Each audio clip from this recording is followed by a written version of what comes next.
हुआ, फिर पति के साथ निकाह हुआ, कई बार देवर के साथ, जेठ के साथ या मौलवी के साथ हलाला हुआ। फिर वो बातें कहां से आती हैं? वो कौन है जो हलाला करा रहे हैं अगर नहीं होता है तो? इस तरह का प्रोसीजर होता है कि एक बार एक महीने में दी जाती है, ताकि अगर उनके आपस में समझौता हो जाए तो वो तलाक उनका खत्म हो जाता है, वो दोबारा से निकाह कर सकते हैं। सामाजिक तत्व है जो हिंदू भाई के खिलाफ मुसलमानों को भड़काने की कोशिश करे, मुसलमान भाई के खिलाफ हिंदू भाई को। कुंभ के अंदर कहा कि कोई भी मुसलमान की एंट्री नहीं है। इस तरीके से वृंदावन की बात अगर आप देखी जाए, वहां होली को लेकर कहा जा रहा कि कोई भी मुसलमानों से सामान न ले, कोई भी मुसलमान को शामिल न करे। देखिए, हम लोग बाई चॉइस वाले हैं, बाई डिफॉल्ट वाले। हमेशा बाई चॉइस वालों से क्या कहते हैं कि भाई अपनी देशभक्ति आप दिखाओ। अब हाजी नाजिम खान अगर अपना सीना दिखा दे हनुमान जी की तरह, तो जलियांवाले बाग के गोलियों के निशान दिखाई दे जाएंगे।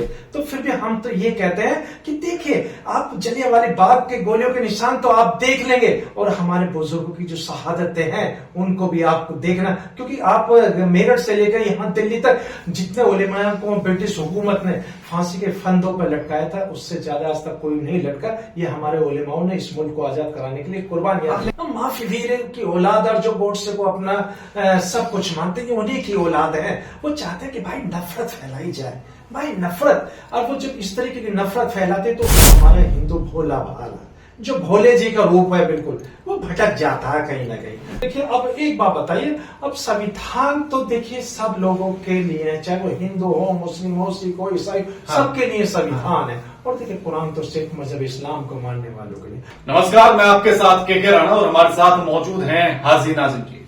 हाजी नाजिम जी, स्वागत है आपका। एक तरफ जब हमारा देश में ये कहा जाता है कि हिंदू, मुस्लिम, सिख, ईसाई आपस में है भाई भाई, तो ये इतने द्वंद्व कहां से आ रहे हैं?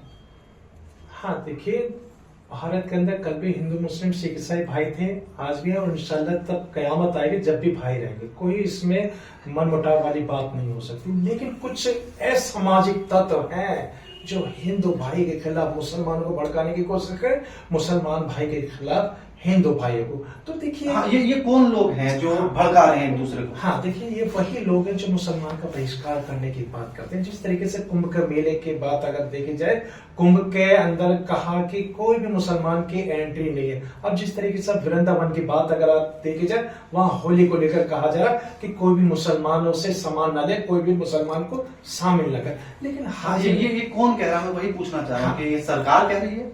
देखिए, ये वो लोग हैं जो एक सिर्फ और सिर्फ सस्ती पॉपुलैरिटी पाने के चक्कर में आना चाहते हैं, और कहते हैं कि हाँ जी, देखिए, मैंने अपने खून से पत्र लिख दिया मुख्यमंत्री जी को कि यहाँ पर मुसलमान होली ना बने। भाई, हाजी नाजिम खान अपने खून से मुल्क के वजीर आजम को लेटर लिखने जा रहा है, और उसमें बाकायदा ये रहेगा कि जो मुल्क के अंदर नफरत फैलाने वाले वो नफरती चिंटू है, उनके खिलाफ सख्त से सख्त ऐसा नहीं। क्योंकि मेरा भारत खूबसूरत है, इस खूबसूरती को बनाने के लिए मुल्क के वजीर आजम को आगे आना पड़ेगा, और हाजी नाजिम खान जो चिट्ठी लिख रहा है अपने खून से, उस चिट्ठी पे उनको ध्यान देना पड़ेगा, ताकि नफरती चिंटों को भारत से बाहर भेज दिया जाए, जहां वो सिर्फ और सिर्फ चाहे अफगानिस्तान भेज दिया जाए या पाकिस्तान, उनका ये या नेपाल भेज दिया। बिल्कुल। देखिए, इसमें एक बड़ा सवाल ये इसलिए भी है क्योंकि ये सिर्फ हम आज की अगर स्थिति में देखें तब नहीं है।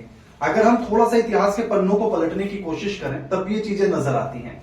अगर याद किया जाए आजादी का समय, सोचिए कितना बड़ा मौका था पूरे देश के पास कि हम 200 साल की आजादी, गुलामी के बाद हम आजाद हो रहे थे। बंगाल में जो है दंगे छिड़ जाते हैं, महात्मा गांधी को वहां जाना पड़ता है।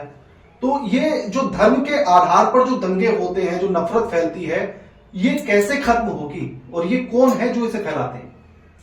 देखिए, जो नफरती लोग हैं वो एक मानसिक रोगी हैं। वो मानसिक रोगी है, ना तो उनकी कोई धर्म होती है, ना कोई जात होती है, ना कोई मजहब होता है। वो सिर्फ एक मन में पाल के बैठ जाते हैं गलत फहमियां। हाँ यार, ये हिंदू है, ये मुस्लिम है, वो एक दूसरे को देखना नहीं चाहते। लेकिन जो भारत के अंदर अमन पसंद लोग हैं, जो संविधान को मानते हैं हाजी नाजिम खान की तरह, वो हमेशा भाईचारे की बात करते हैं। और देखिए, यही तो गंगा जमनी तहजीब है कि हमेशा एक साथ बने रहे। देखिए, हम लोग बाई चॉइस वाले हैं, बाय डिफॉल्ट वाले हमेशा बाय चॉइस वालों से क्या कहते हैं कि भाई अपनी देशभक्ति आप दिखाओ। अब हाजी नाजिम खान अगर अपना सीना दिखा दे हनुमान जी की तरह तो जलियांवाले बाग के गोलियों के निशान दिखाई दे जाएंगे। तो फिर भी हम तो ये कहते हैं कि देखिए आप जलियांवाले बाग के गोलियों के निशान तो आप देख लेंगे और हमारे बुजुर्गों की जो शहादतें हैं उनको भी आपको देखना, क्योंकि आप मेरठ से लेकर यहाँ दिल्ली तक जितने उलेमा को ब्रिटिश हुकूमत ने फांसी के फंदों पर लटकाया था उससे ज्यादा आज तक कोई नहीं लटका। ये हमारे उलेमाओं ने इस मुल्क को आजाद कराने के लिए कुर्बानियां दी। लेकिन ये सवाल उठता कहां से है कि जैसा आपने अभी कहा कि हाजी नाजिम को जो है अपनी देशभक्ति दिखानी पड़ेगी, ये सवाल कहीं से तो पैदा हुआ होगा, ये सवाल ही क्यों उठा? हाँ देखिए, ये सवाल वो लोग उठाते हैं जो माफी वीर की औलाद है, माफी वीर की औलाद और जो गोडसे को अपना सब कुछ मानते हैं उन्हीं की औलाद है। वो चाहते हैं कि भाई नफरत फैलाई जाए, भाई नफरत। और वो जब इस तरीके की नफरत फैलाते तो उसमें हमारा हिंदू भोला भाला जो भोले जी का रूप है बिल्कुल वो भटक जाता है कहीं ना कहीं। और उनको भटकाने का सिर्फ और सिर्फ एक ही रास्ता होता है, उनके दिल और दिमाग में ये भर दिया जाता है जिस तरीके से आतंकियों के दिल और दिमाग में भर दिया जाता है कि आप सिर्फ आतंक फैलाइए आपको 72 हूरे मिलेंगे, इस तरीके का उनके दिल और दिमाग में भर दिया जाता है। उसी तरीके से हमारे हिंदू भाइयों के दिल और दिमाग में भर दिया जाता है सामने वाला है मुस्लिम है, आप खुल के खेलो, खुल के इनको मारो, चाहे गाय के नाम पर मारो, चाहे धार्मिक नारा लगा के मारो, या तबरेज़न शरीफ को चोरी के इल्जाम में मारो, या पहलू खान की मोब लीची कर दो गाय के नाम पर, या जुनैद नासिर को बोलेरे के अंदर जिंदा जला दो। ये वही लोग हैं जो पवित्र नाम का प्रयोग करके राम जी के नाम को बदनाम करके इस तरीके से गंदा माहौल बनाने की कोशिश करें। लेकिन हम तो कहते हैं भाई कि आप कब तक बनाएंगे? जिस दिन इस मुल्क का हिंदू मुसलमान भाई एकजुट हो गया, जिसकी अखंडता की बात होती है, उस दिन ये नफरती लोग कब दफन हो जाएंगे इसका कुछ पता नहीं चलेगा, कब आए कब नहीं। जिस तरीके से गधे के सर से सींग चले जाते हैं उस तरीके से नफरत। क्या 72 हूर मिलती है जन्नत में? देखिए आप अच्छे कर्म करेंगे, देखिए कर्म के ऊपर बात है राणा जी। अगर आप हूर हैं, हाँ हूर है बिल्कुल, कर्म अच्छे होंगे आपके तो आपको 72 हूर की जगह 1000 अप्सराएं भी मिलेगी। जब आप मतलब ये हूर का ही लालच क्यों? हाँ तो 1000 अप्सरा क्या भाई तो लालच है? हमारे पास तो लालच नहीं है। अगर लालच नहीं होता तो 72 हूरे कहां से आ जाते? वही तो मैं कह रहा हूँ, 72 हूर का कॉन्सेप्ट कहां से आया? कौन था जो देखकर आया कि 72 हूरे हैं? मैं आपको बताता हूँ। देखिए जिस तरीके से महाभारत के अंदर 1000 अप्सराओं का जिक्र किया इस मुद्दे में पहले भी बात हो चुकी है हमारी, लेकिन आप उसका प्रूफ नहीं देते। हाँ बिल्कुल प्रूफ है, बिल्कुल प्रूफ है। देखिए अगर हाजी नाजिम खान की बात को अगर गलत मानते तो आप श्री कृष्ण जी की बात की अवहेलना कर रहे हैं। नहीं मैंने तब भी आपसे कहा था कि आप मुझे प्रूफ दिखा दीजिए, आप तब भी प्रूफ नहीं दिखा पाते। ये तो वही बात होगी कि हाजी नाजिम खान अपनी देशभक्ति का प्रमाण दे दीजिए। अब हाजी नाजिम खान अब कब? मैं हाजी नाजिम से देशभक्ति का प्रमाण मांग ही नहीं रहा, मैं 72 हूर का प्रमाण मांग रहा हूँ। अगर है, आपने कहा कि अच्छे कर्म होंगे तो मिलेगी, मैं कह रहा हूँ अच्छे कर्म होंगे तो फिर 72 हूर का ही लालच क्यों दिया जा रहा है? कुछ और भी तो लालच हो सकता है। हाँ। कुछ और भी तो बातें बताई जा सकती हैं कि आपको वहां रहने के लिए अच्छा मिलेगा, खाने पीने के लिए अच्छा मिलेगा। ये 72 हूर का लालच क्यों दिया जा रहा है? हाँ देखिए अभी मैंने क्या कहा था, मैंने कहा कि देखिए जिस तरीके से हिंदू भाई भोले भाले होते हैं उसी तरीके से मुस्लिम समाज के जो युवा है वो भी भोले भाले होते हैं, लेकिन उनका ब्रेन वॉश करने वाले दोनों समुदाय में से होते हैं। कितने? 10% वाले होते हैं। 10% वाले हमेशा 90% वाले को दबा देते हैं, क्योंकि उनके अंदर जो माइंड है बड़ा कैप्चरिंग वाला, उनको पता है कि इसको किस तरीके से दबाना। जिस तरीके से औरत को पता होती है कि उसके शौहर के कौन सी नस दबानी पड़ती है जिससे वो सीधा चल पड़े, उसी तरीके से इन लोगों के पास भी ऐसे तत्व हैं जिनका इस्तेमाल ये करते हैं और करने के बाद ये हिंदू भाइयों को भड़काते हैं, मुस्लिम भाइयों को भड़काते हैं, जबकि ऐसे नहीं होते। एक और सवाल मेरा ये कि चलिए जो पुरुष होंगे मुस्लिम में उन्हें तो 72 हूर मिल जाएंगी, महिलाओं को क्या मिलेगा? अगर महिलाओं को उनका शौहर मिलेगा।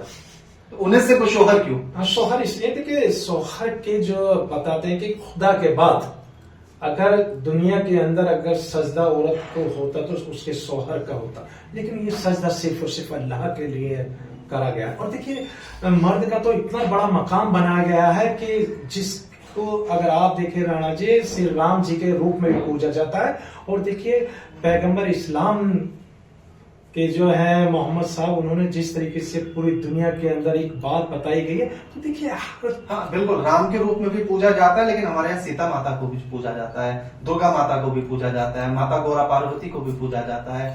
हमारे यहाँ तो महिलाओं को सबसे पहले रखा गया, राधा कृष्ण, सीता राम, पार्वती शंकर। क्या आप मानते हैं वाकई में कि महिलाओं को आगे रखा जाता है? हाँ, मानते हैं, दिल पे हाथ रख के? बिल्कुल। फिर राजा राम मोहन राय जी ने सती प्रथा क्यों रुकवाई? नहीं, बिल्कुल मैं बात कर ही रहा हूँ। नहीं, ना देखिए, मैं अभी आप उसकी बात कर रहे थे ना, आप अभी ग्रंथों की बात कर रहे थे, मैंने ग्रंथ पर बात की है ना, लेकिन हमने अपनी कुरीति को रोका। जो चीज गलत थी हमने उसको रोका। अब वो मोहन राय जी की आप बात कर रहे हैं, उन्होंने आवाज उठाई ना, हिंदू ही थे, गलत था, उन्होंने आवाज उठाई, समाज ने साथ दिया और वो खत्म हुई। बाल विवाह गलत था, उसको हमने खत्म कराया। पर्दा प्रथा पर लड़ाई आज भी चलती है। हाँ देखिए, मैक्सिमम हिंदुओं में तो पर्दा प्रथा खत्म ही हो चुकी है। हाँ देखिए राणा जी, अभी आपने राजा राम मोहन जी के बारे में कहा, तो मैंने देखिए सीधे की पहले महिलाओं के साथ क्या शोषण होता था, चरण स्पर्श वगैरह भी कराए जाते थे।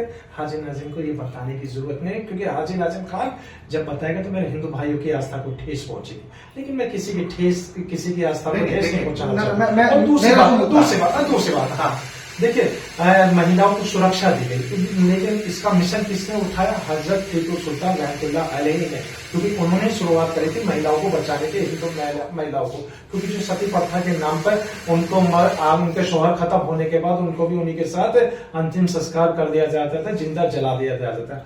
तो हजरत टीपू सुल्तान रहमतुल्लाह अलैहि ने इसकी पेशकश करी रोकथाम के लिए। फिर देखिए राजा राम मोहन राय जी है, उन्होंने भी रोका। अपने 3 तलाक पर किसने आवाज उठाई? हाँ देखिए, आपने 3 तलाक की बात कहते हैं, आपको मुस्लिम महिलाओं की बड़ी चिंता है। हाजी नाजिम खान को देवदासी बहनों की बड़ी चिंता है, क्योंकि देवदासी जो महिलाएं हैं हमारी, आज भी उनके बच्चे अपने बाप का नाम लेने की तरह से। आप साउथ में चले जाइए, जो प्रथा पहले खत्म हो गई थी, लेकिन अब भी सोशल मीडिया पर उठा के देखेंगे आप, तो आज भी हमारी अपने जो देवदासी बहनें हैं, आज भी अपने बच्चों को आप देखिए, आप एक ही तरफ चल रहे हैं, आप एक ही तरफ चल रहे हैं। मैं दोनों तरफ मान रहा हूँ। जो कुरीति हिंदू धर्म में थी, मैंने उनको भी स्वीकार किया। आप 3 तलाक पर बात क्यों नहीं कर रहे? 3 तलाक पर किसी मुस्लिम ने आवाज क्यों नहीं उठाई? और आज भी तमाम मुस्लिम ऐसे क्यों हैं जो उसके खिलाफ बात करते हैं? वो कहते हैं कि ये तो हमारे मजहब में है। हाँ देखिए, 3 तलाक नहीं होता। 3 तलाक पे भारत का कानून बना, उसको हमने स्वीकार करा, लेकिन 3 तलाक का प्रोसीजर होता है राणा जी। लेकिन उस प्रोसीजर को ना देखकर सिर्फ 3 तलाक अगर कोई कह देता अपने घर वाले को, कभी उनका निकाह खत्म नहीं होता, क्योंकि 3 तलाक तो तमाम खबरें आती हैं, हर रोज आती हैं। 3 तलाक खत्म। मैं कह रहा हूँ ना कि जिन्होंने कुरान पढ़ा होगा, जिन्होंने दिल से पढ़ा होगा कुरान, और कुरान की एक एक आयत को उन्होंने पढ़ा है सही से, उसका तर्जुमा समझा है, तो कभी भी इस तरह की बात नहीं कर सकता। कुरान के अंदर कहीं भी 3 तलाक का जिक्र नहीं है। लेकिन कॉन्सेप्ट फिर कहां से आया? हाँ, ये तो अब देखिए, जब आपने कहा कि कुरीतियां बनी हुई, तो धीरे धीरे इसी तरीके से मैं इसीलिए जानना चाह रहा हूँ ना कि ये फिर कहां से आया? अगर कुरान में नहीं है तो फिर ये आया कहां से 3 तलाक, और इसे मान्यता किसने दी? हाँ देखिए, मान्यता देने वाले जो लोग हैं, उन्होंने अपना कहीं ना कहीं फायदा देखा। जिस तरीके से आप 3 तलाक के चक्कर में बाबा मेरे से हलाला का जिक्र करवाने की बात कर रहे हैं, क्योंकि मुझे पता है कि बार बार आप 3 तलाक की बात करने का मतलब यही था कि हलाल नहीं। मेरा मकसद सिर्फ कुरीतियों पर बात करना है। कुरीति किसी भी समाज में हो, कुरीति खत्म होनी चाहिए, तब यह हलाल की बात करी जा रही है। लेकिन मैं ये कहता हूँ, 3 तलाक नहीं होता। 3 तलाक का प्रोसीजर होता कि एक महीने में दी जाती है, ताकि अगर उनके आपस में समझौता हो जाए तो वो तलाक उनका खत्म हो जाता है, वो दोबारा से निकाह कर सकते हैं। और फिर अगर आपको लगता है कैसे कर सकते हैं? आपस में बातचीत करना ही निकाह हो गया। क्या हलाला नहीं होता? नहीं होता, बिल्कुल नहीं होता उसमें। तो फिर जब ये बातें कहां से आती हैं? जो देखिए, मैं तो अच्छे से जानता नहीं हूं, है ना, लेकिन खबरों के माध्यम से या बाकी चीजों के माध्यम, जो पीड़ित बताती हैं कि हलाला हुआ, फिर पति के साथ निकाह हुआ, कई बार देवर के साथ, जेठ के साथ, या मौलवी के साथ हलाला हुआ, फिर वो बातें कहां से आती हैं? वो कौन है जो हलाला करा रहे हैं अगर नहीं होता है तो? हाँ देखिए, ये वही लोग हैं जो चरण स्पर्श के माध्यम से अपने मन की भड़ास निकालना चाहते हैं। ये वही लोग हैं जो देवदासी के रूप में हमारी हिंदू में। पॉइंट पर है। देखिए, मैं अपनी कुरीतियों पर खुलकर बात की, आप खुलकर बात नहीं कर रहे हैं। आप आप हिंदुओं के कंधे पर बंदूक रख के फिर अपनी बात कह रहे हैं। अपने कंधे पर रखिए ना जी। देखिए, मेरे लिए कोई हिंदू नहीं, कोई मुस्लिम नहीं, वो मेरा भाई है। हाँ, तो इसीलिए मैं कह रहा हूँ, अगर कुरीति है आपके समाज में, आपके वर्ग में, तो आप उसको स्वीकारिए ना। आप उसको कहिए कि हाँ ये गलत था। अगर किसी ने कराया तो वो गलत है। हाँ देखिए, अगर किसी ने कराया तो राणा जी मैं कहता हूँ वो गलत था। हाँ। लेकिन क्या है, 3 तलाक का कोई भी मामला ऐसा नहीं है। 3 तलाक का प्रोसीजर होता है, लेकिन भारत के अंदर जिस तरीके का माहौल हुआ, जो बहन बेटियां आगे आई, उन्होंने ये कहा कि भाई हमारा 3 तलाक के नाम पे हमारा हलाला हुआ, हाँ। इस तरीके से हमारा इस्तेमाल हुआ, वो बिल्कुल गलत है। ऐसा नहीं होना चाहिए था। चाहे वो किसी भी समुदाय से आते हो, ऐसी चीजें बिल्कुल नहीं होनी चाहिए। अगर आप मजहब इस्लाम को मानते हैं तो मजहब इस्लाम के जो नियम कानून है उसको फॉलो करें, ना कि अपने निस्वार्थ के लिए किसी की जिंदगी बर्बाद कर दो। यानी कि आप 3 तलाक को गलत मानते हैं और जो सरकार इस पर कानून लेकर आई उसको स्वीकार करते हैं। देखिए, मैंने कहा कि हम लोग संविधान को मानने वाले हैं। संविधान के तहत ही तो कानून आया था, इसलिए हमने स्वीकार करा। लेकिन 3 तलाक का कोई मामला नहीं है। मैं बार बार इसी बात को संविधान या पुराण, देखिए, अभी मैंने एक बात कही थी कि मैं अपनी एक आंख से भारत देखता हूं, अपने भारत का संविधान देखता हूं, दूसरी आंख से अपना मजहब इस्लाम देखता हूं। मुझे दोनों प्यारे हैं। लेकिन अभी आपने कहा कि कुरान या भारत का संविधान, तो मैं आपको बता दूं, अगर दोनों में से एक चीज चुननी हुई तो हाजी नाजिम क्या चुनेंगे? हाँ सुन लीजिए, देखिए अब मैं आपको बताता हूँ। सबसे पहले आपके पहले सवाल का जवाब मैं देता हूँ। देखिए, कुरान पूरी दुनिया के लिए, संविधान हिंदुस्तान के लिए। हमारा संविधान से चलता है और संविधान के आर्टिकल 25 के अंदर हर समुदाय को उसके अपने धर्म को मानने की आजादी है। मैं उसकी बात पर मान गया कि आपने जो संविधान की बात की वो मैं मान गया हूँ। मैं सिर्फ इतना जानना चाहता हूँ कि अगर दोनों में से किसी एक चीज को चुनना हो तो हाजी नाजिम किसे चुनेंगे? देखिए, भारत की धार्मिक पुस्तक का नाम संविधान है। हाँ। भारत की धार्मिक पुस्तक हाँ। का। और देखिए, हाजी नाजिम खान के जो धार्मिक किताब है उसका नाम कुरान है। और देखिए, मेरे लिए संविधान और कुरान, संविधान मेरा मजहब इस्लाम के अंदर आता है और संविधान मेरे भारत के अंदर आता है। तो देखिए, मेरे लिए तो दोनों ही अच्छे हैं। और देखिए, संविधान भारत का सर्वोपरि है और हाजी नाजिम खान संविधान का सम्मान करता है। और एक चीज जो मैं कह दूं, देखिए, मजहब इस्लाम को मानने वाले जितने भी मुस्लिम भाई है वो कुरान को मानते हैं, कुरान के साथ साथ संविधान को मानते हैं। हाजी नाजिम खान ने संविधान के साथ कुरान को मानते हैं या कुरान के साथ संविधान को मानते हैं? दोनों बातों में फर्क हो जाए। नहीं, देखिए, अब एक बात बताइए, अब संविधान तो देखिए सब लोगों के लिए है, चाहे वो हिंदू हो, मुस्लिम हो, सिख हो, ईसाई, सबके लिए संविधान है। और देखिए, कुरान तो सिर्फ मजहब इस्लाम को मानने वालों के लिए। अब देखिए, मजहब इस्लाम को मानने वालों की तुलना अगर ये कहें कि नहीं जी संविधान को अलग हटा दीजिए या संविधान से बड़ा शरीयत है, तो कहीं ना कहीं हमारे संविधान के साथ कहीं ना कहीं एक तरफ से जुल्म करने की बात है। और जबकि हम लोग संविधान को अपना मानते हैं और संविधान के तहत ही चलते हैं। आई लव माई संविधान, आई लव माई कुरान। नहीं, अगर जैसे किसी हिंदू से अगर पूछा जाए कि गीता और संविधान में से उसे किसी एक चीज को चुनना हो तो वो क्या चुनेगा? हाँ, अब देखिए, तो संविधान की बात वो करेगा।